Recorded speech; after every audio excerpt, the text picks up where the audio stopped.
Dear Dr. Love, magandang gabi po sa inyo. Tawagin niyo po ako sa pangalang Mikey. Ako po ay 36 anyos at naninirahan sa Quezon City.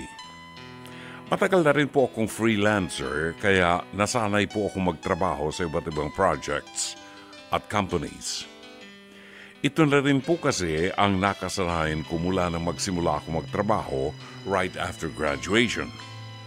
Meron akong projects na tumatagal ng 3 to 6 months, meron ding 1 week lang, o di kaya isang araw lang katulad ng corporate events. Sa tinagal-tagal ko sa ganitong klase ng trabaho, masasabi ko pong may konting halaga na po akong naitabi para sa sarili ko at sa kinabukasan ko. Hanggang sa nagkasakit si tatay sa liver at kailangan niyang maospital ng matagal at kinailangan niya ang tuloy-tuloy na gamutan. Dito na po ako nagpasyang kumuha ng mga project online para may dagdag na kita para sa pangailangan ni tatay. Dahil nga po sa sunod-sunod na projects ko at madalas ay nagkakasabay-sabay pa, ilan dito ay napabayaan ko na. Dumating na rin sa puntong napuno sa akin ang isa kong boss at pinagalitan niya ako. Dahil dito, nagdesisyon na lamang po akong mag-resign kahit na alam kong malaking kawalan ang regular project kong ito. Inisip ko lang na mag-focus sa online projects ko. At dahil pwede ko naman itong gawing work from home, kinukonsider ko na rin umuwi sa amin sa Iloilo para makasama si tatay habang nagpapagamot at nagpapagaling. Iniisip ko lang na mas mahalaga na makapiling ko ang pamilya ko sa Iloilo, lalo na't hindi maayos ang kalagayan ni tatay.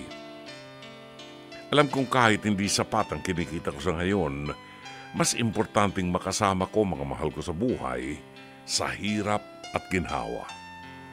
At kapag okay na si tatay, pwede naman akong bumalik ng Maynila para magtrabaho ulit ng todo. Hanggang dito na lamang, Dr. Love. Gumagalang Mikey ng Quezon City.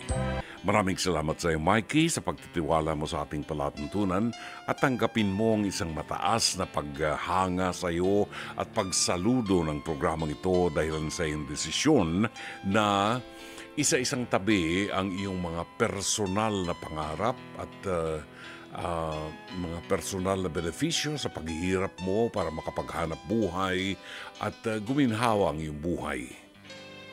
Mas inuna mo na pagtuunan ng pansin na paglingkuran ng iyong ama na nasa Iloilo. Ito ang isang bagay na ipinagpapasalamat ng mga magulang kapag ang kanilang anak sa katandaan ng mga magulang ay naririyan at nakahandang tumulong sa kanilang mga magulang.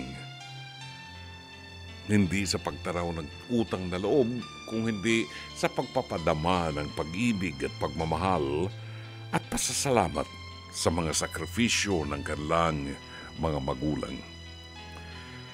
Sa mga may karamdaman sa liver, sabi nga ng mga doktor, medyo kapag liver ang tinamaan ng karamdaman, medyo seryosong bagay ito and maraming gastusin, no? Gayon din yung mga may problema sa kidney, yan ay mga karamdaman na sabi nga ay pangmayaman. Sabi ng ibang mga nakausap natin, yung daw mga may problema sa kidney, talagang pinalalaon na lamang through yung proseso ng anong tawag doon, yung paglilinis ng dugo, sa kanila, dialysis.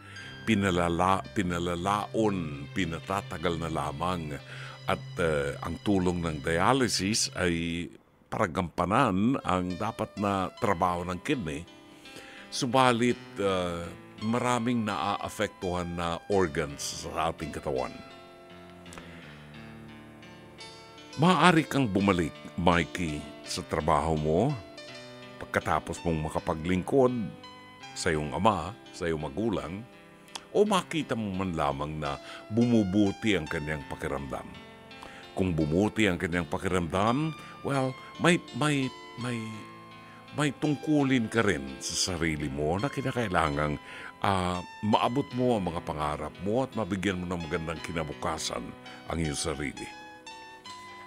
Kaya lang, sa mga panahong ito na ang iyong ama ay nangangailangan ng iyong pagkalinga, nangangailangan ng iyong tulong pinansyal at ang iyong presensya, wala nang hihigit pa sa kadakilaan ng isang puso ng isang anak na maglingkod sa kanyang magulang sa panahon ng kanyang katandaan.